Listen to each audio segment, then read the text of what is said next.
네, 안녕하십니까. 리차드 양수입니다. 오늘 2월 11일 금요일, 지금 현재 시각 오후 3시 40분 접어들겠습니다.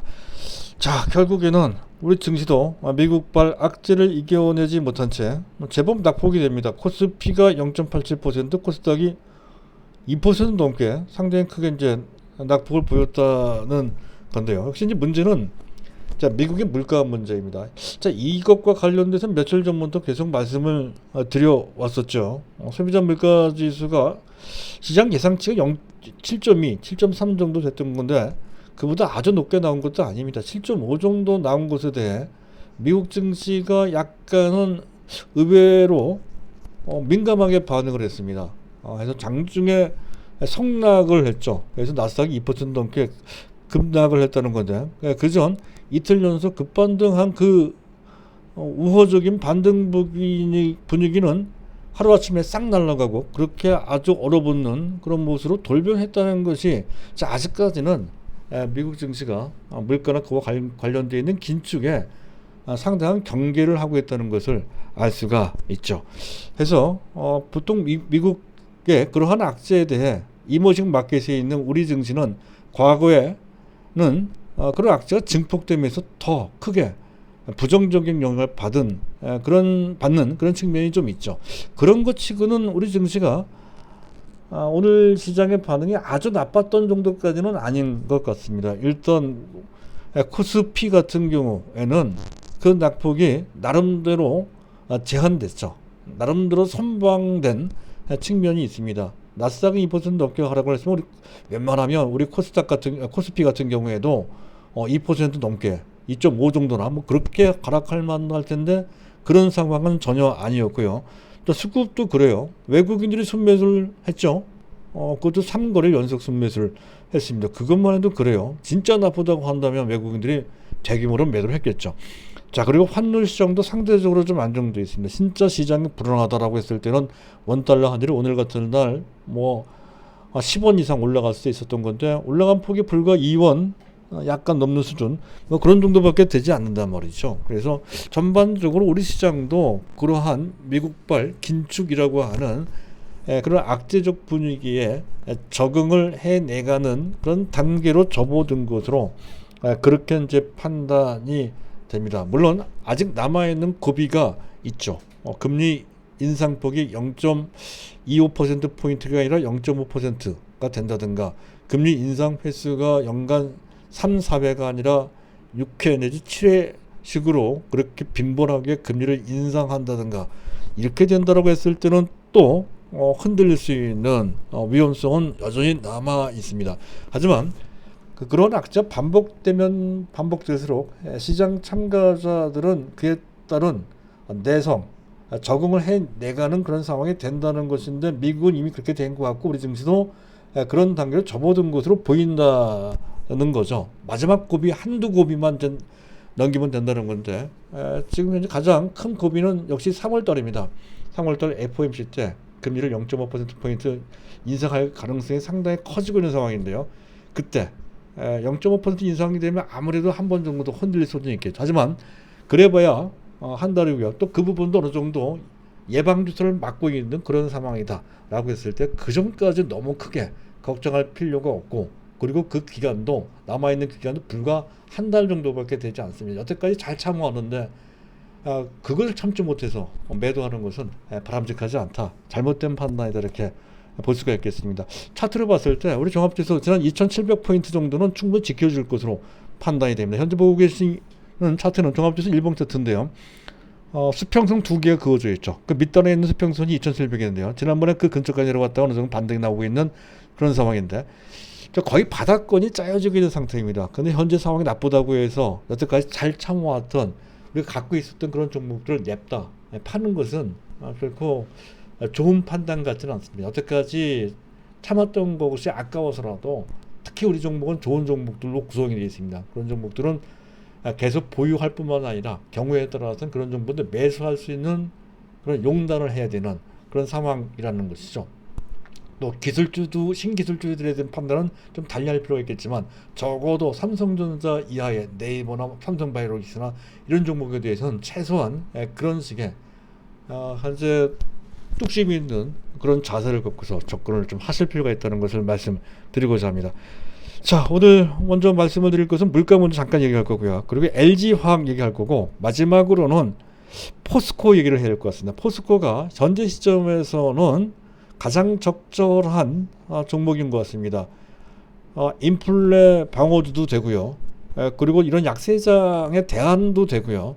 또 실적이 좋아지고 있으니까, 또 경기에 민감한 종목이니까 지수가 올라갈 때에도 같이 올라가는 현재 그런 측면에 이래저래 어떤 경우가 되더라도 이 종목은 부각될 소지가 높다는 관점, 그리고 기대 수익률도 짭짤합니다.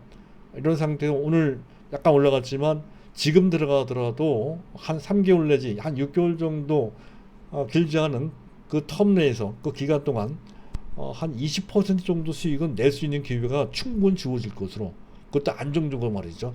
그런 관점에서 단기적으로 중기적으로 포스코에 어느 정도 집중할 필요도 있다, 자신 있게 말이죠. 그런 관점에서 포스코를 좀 말씀드리고자 합니다.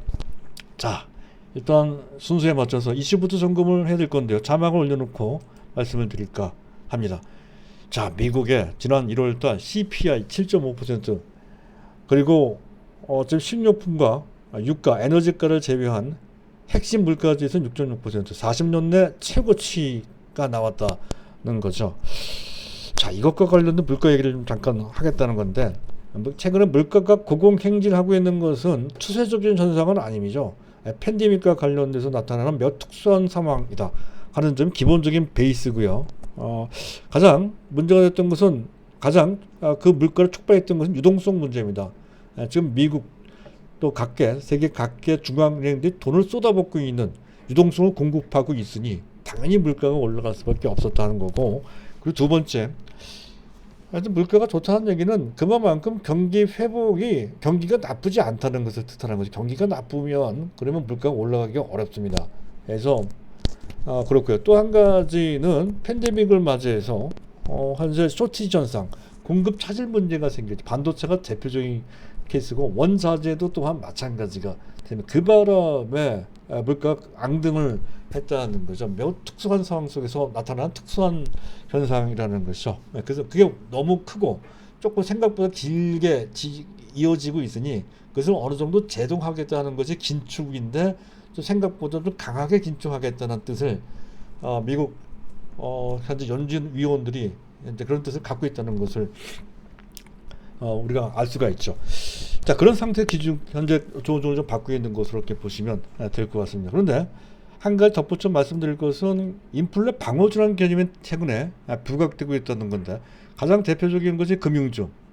물가가 금리가 올라가면 아무래도 예대마진이 늘어난다는 관점에서, 또 현재 실적은 상당히 안정적이거나 오히려 물가 상승이 좋아진다는 관점에서 은행을 안고 있는 그런 금융주들이 부각된다는 건데, 우리 금융주주 한번 그전에 말씀드린 적이 있었죠. 그 다음에 하나금융주주 같은 경우에 대표적인 케이스가 된다는 거고요. 또 한 가지 실물 경기.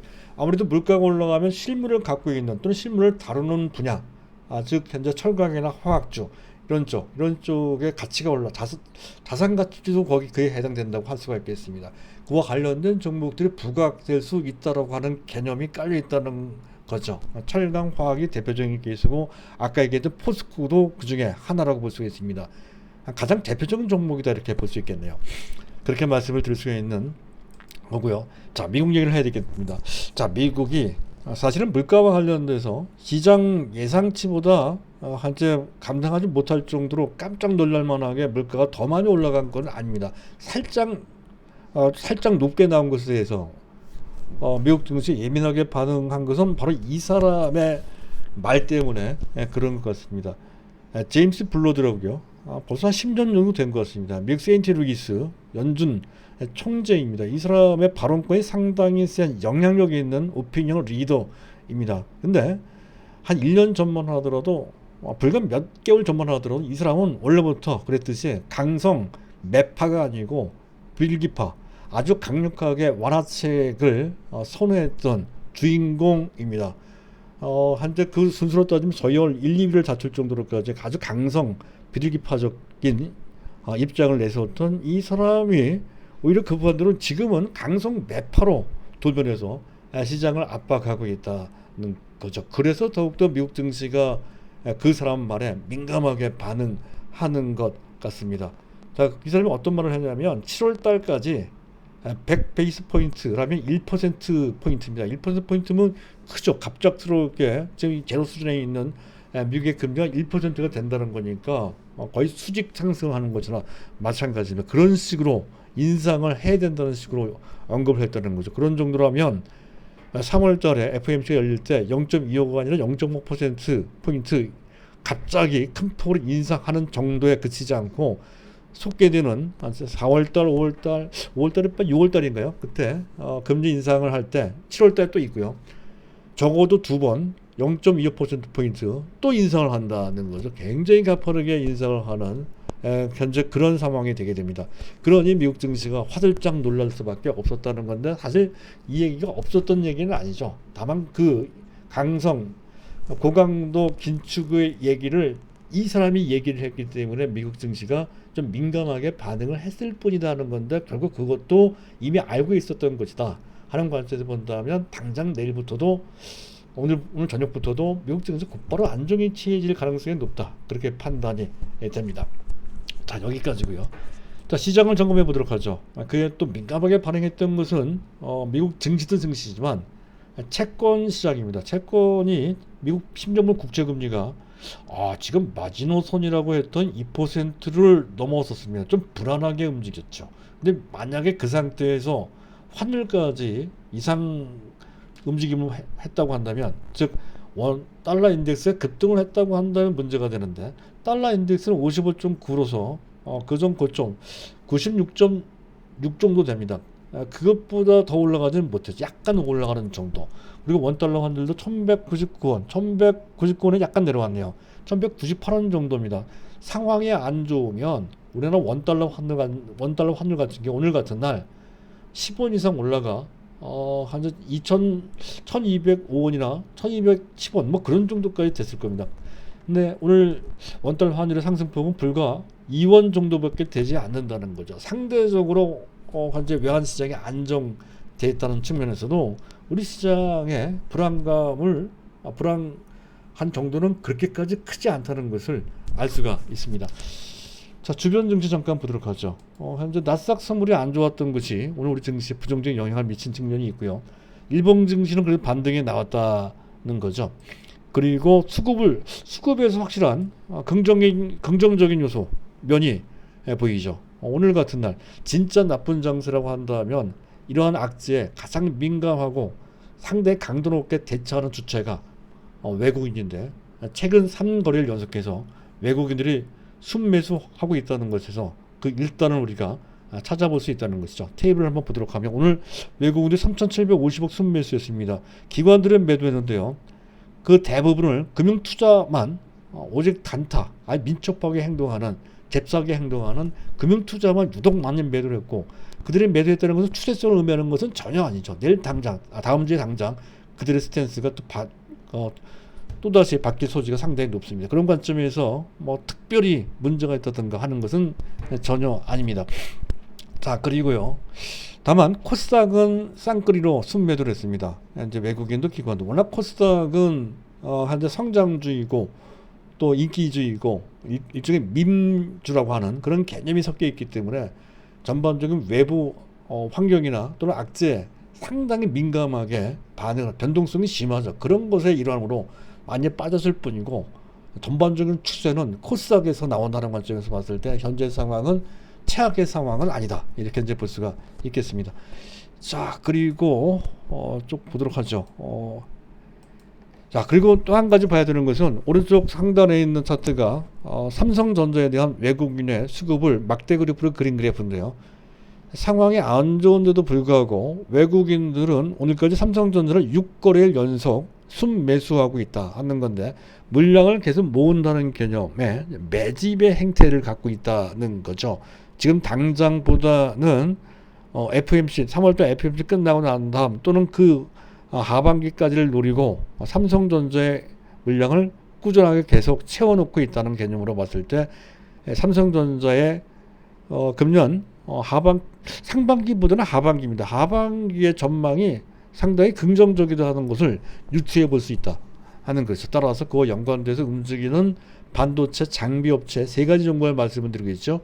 하나마이크론, 오늘 PSK, 그리고 현재 한미 반도체에 대해서는 계속 긍정적으로 봐야 된다는 것이고, 갖고 계신 분들은 계속 갖고 있을 뿐만 아니라 안 갖고 계신 분들은 지금부터 조금씩 그들 종목을 잡아줘야 된다는 거죠. 그래서 하나마이크론, 그리고 PSK, 오늘 올라가다 좀 말았는데요. PSK, 그리고 한미 반도체 같은 종목들이 적절한 대상이 된다 하는 관점을 계속 유지해 주시면 될 것 같고요.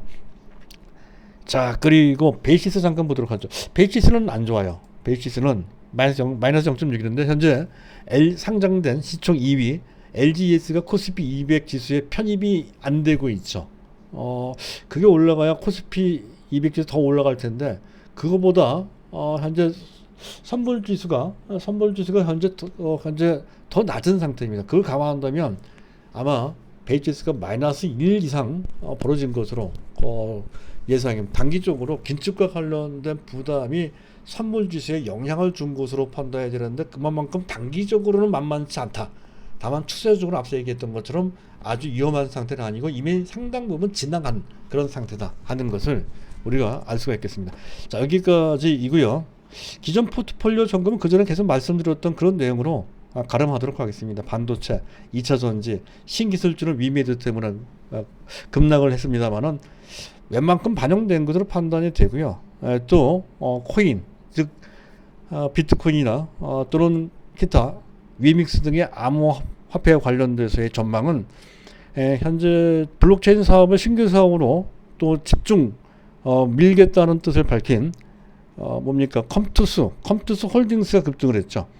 그런 것을 보면 충분히 시장의 기대와 그와 관련된 가능성이 배태되어 있고, 그거 약간 훼손이 있었지만 그렇다고 해서 줄기 자체가 크게 훼손된 것은 아니다라는 관점으로 본다면 충분히 버틸 만한 구매, 현재 갖고 있는 정도의 물량이라면 그 물량 정도까지는 그냥 갖고 가서 하는 것인데, 다만 매수한다라고 했을 때는 조금 더 지켜봐야 될 것 같습니다. 일단 그 정도가 되겠고요.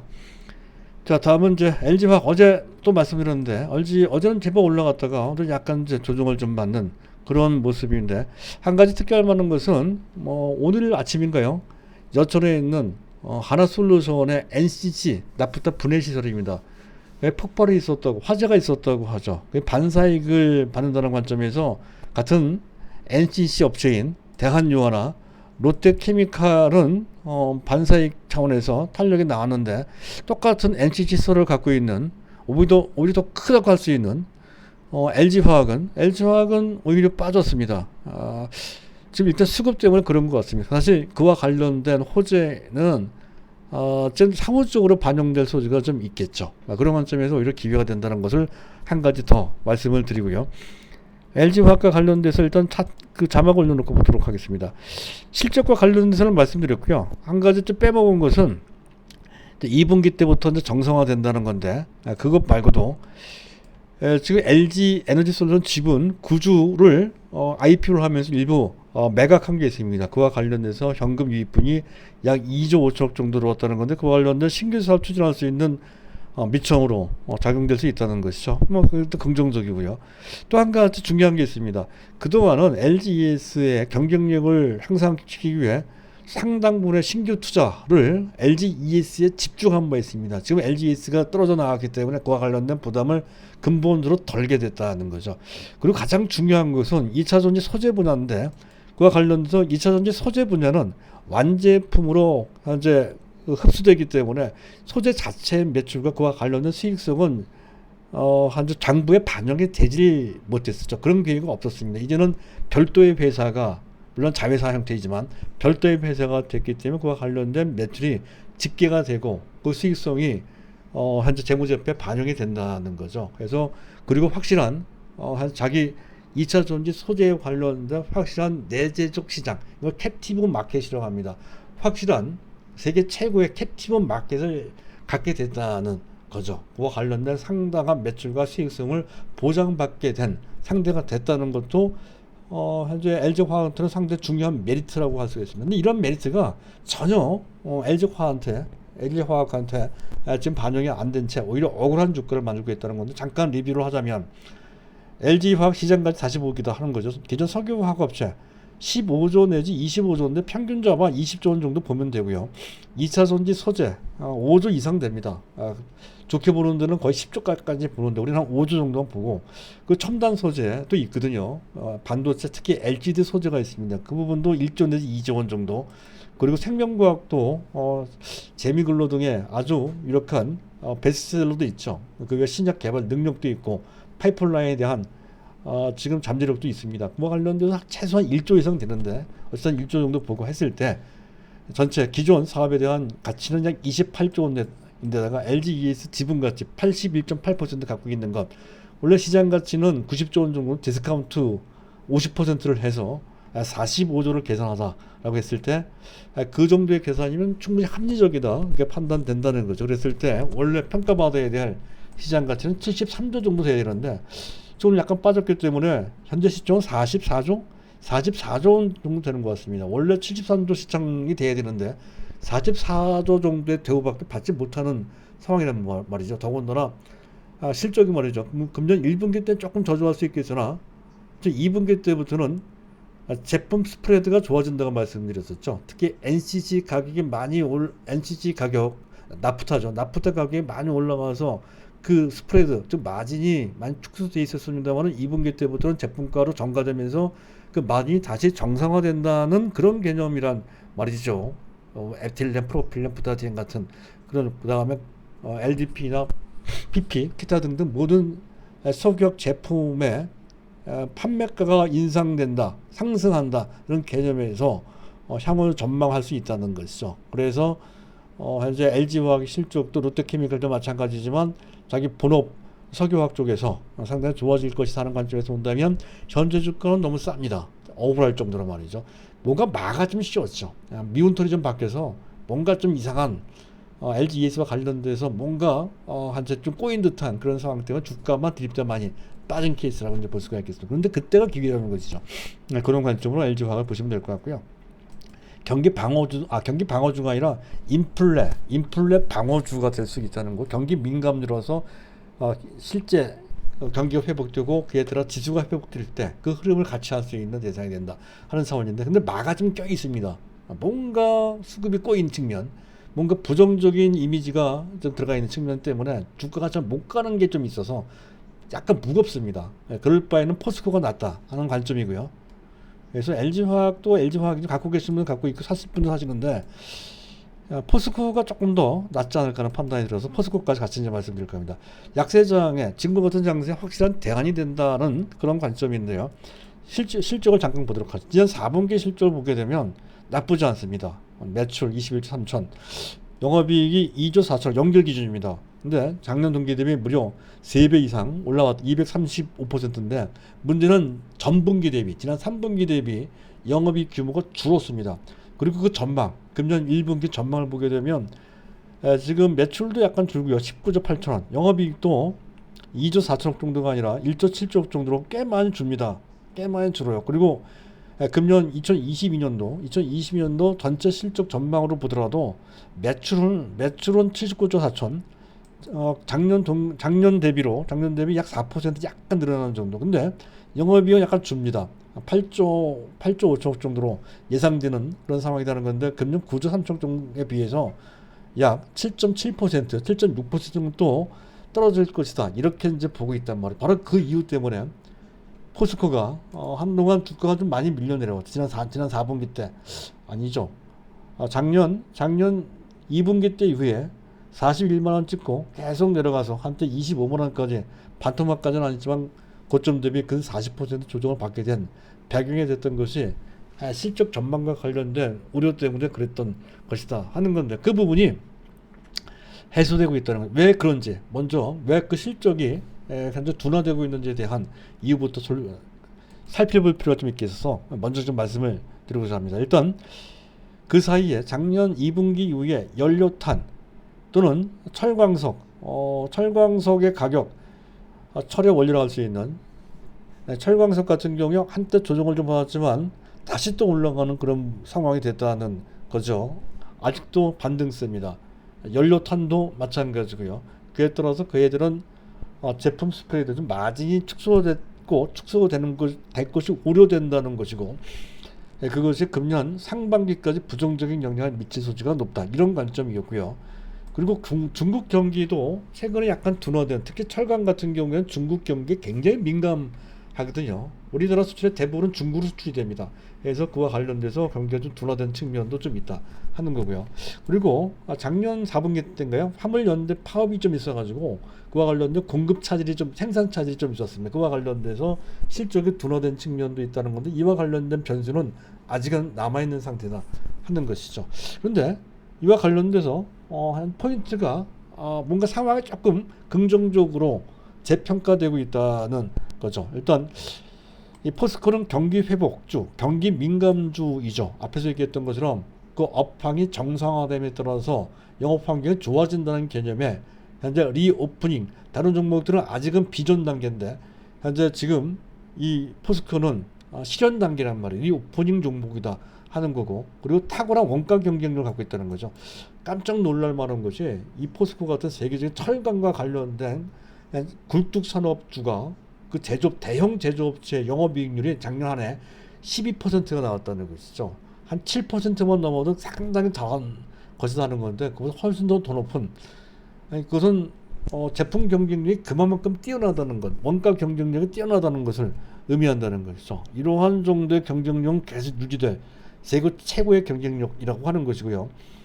그리고 절대 저평가되어 있다는 것이죠. 철강 그 사람만 본다고 한다면 성장성이 있는 것은 아니어서 PBR, PER 낮을 수밖에 없는 것은 인정된다 하더라도, 그렇다 치더라도 너무 낮습니다. 그래서 BPS 주당 순 자산 가치가 60만 원이고요. EPS 주당 순 이익 가치가 7만 7천 원 정도 되는데, 그랬을 때 PBR이 불과 0.45배 정도밖에 되지 않습니다. 너무 낮죠. 아무리 그렇다 치더라도 저성장 굴뚝주라 하더라도 PBR, 적정 PBR은 0.7배 내지 0.8배 정도 돼야 됩니다.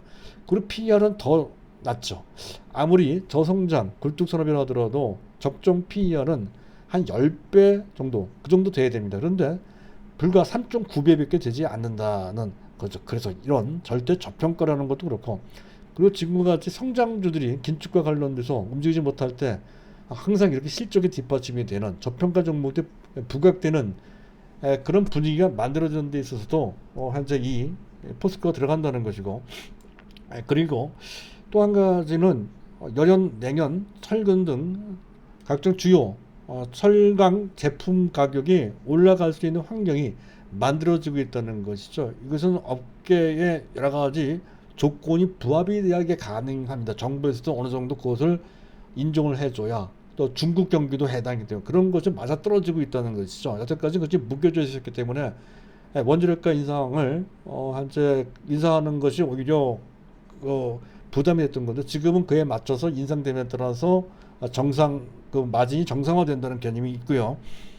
자, 그리고 또 한 가지는 앞서 말씀을 드렸던 것처럼, 만약에 3월달 이후에 현재 그 긴축 모드가 어느 정도 완화가 되고 그와 관련해서 본격적으로 지수가 상승한다라고 했을 때, 포스코 같은 경우에는 시가총액 상위 종목이기에 지수 따라 같이 움직이는 경기 민감주 원래의 색깔을 보일 수 있다는 것이죠. 장세가 나빠도 부각될 수 있고, 장세가 좋으면 좋은 대로 따라가면서 올라갈 수 있는 양수 겸장의 종목이다 하는 거죠. 아주 저평가되고 믿을 수 있고 말이죠. 그런 측면. 그래서 포스코 같은 경우에는 목표 주가를 40만 원대까지는 무리고요. 대략 35만 원 이상, 적정하기는 36만 원, 37만 원. 투자 기간도 아직 길지도 않을 것 같습니다. 짧게는 3개월 내지 길게는 6개월 정도. 금년 3분기까지만 보자는 것이죠. 그 정도까지 우리 목표가 35만 원 이상, 적정하게 37만 원 정도 올라가면 한 20% 정도 수익이 나거든요. 그럼 그 정도 수익을 내고 빠져나온다는 그런 개념으로 보시면 될 것 같아요. 아주 적절한, 지금 시점으로 봤을 때는 가장 탐이 나는 그런 종목이라는 관점에서 뻔히 알고 있는 종목이긴 하지만, 알고 있는 것에서 답을 찾아야 현재 우리가 이런 상황을 구제할 수 있는 그런 활로가 되거든요. 그래서 이 종목을 준비를 했습니다. 참고하시기 바랍니다. 자, 오늘은 여기까지입니다. 감사합니다.